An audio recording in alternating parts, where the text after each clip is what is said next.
We meet in the grip of a worldwide pandemic, but a pandemic which has been characterized by its capacity not only to kill and to harm, but also to reveal the injustices, the inequalities, the structural faults in our global society. And that is as true in relation to poverty and conflict as it is to anything else. It's made the situation worse.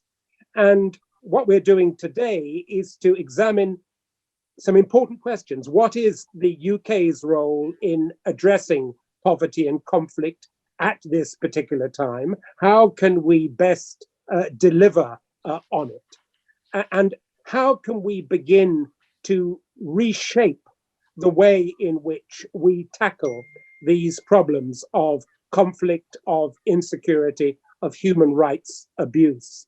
We do so against a backcloth, which is 2 billion people in our world affected by fragility, conflict, and violence.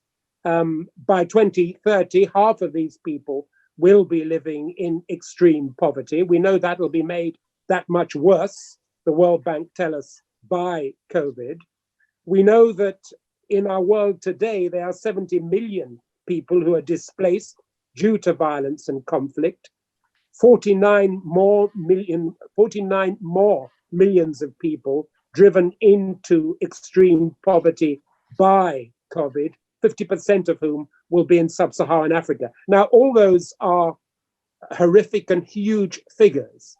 And it's very often difficult with that sort of backcloth to put ourselves in the position of what it is to be tonight in Syria, what it is to be tonight in sub-Saharan Africa. And I just want to give you one example for one particular group in the Anglophone region of the Cameroon.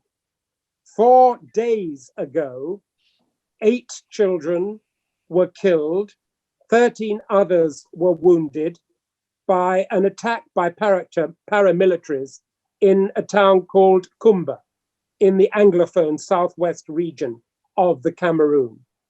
Just a few months ago in the northwest region of the Cameroon, again an Anglophone region, because this is a conflict between Anglophone and Francophone, there were 21 civilians and 13 children this time killed by the government. It seems that it was paramilitaries who killed in Kumba. It was government forces that killed in Ngabu.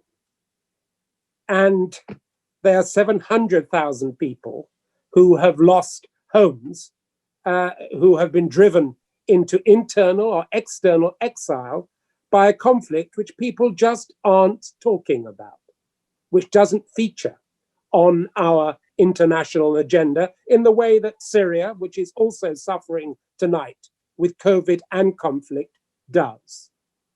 What's to be done?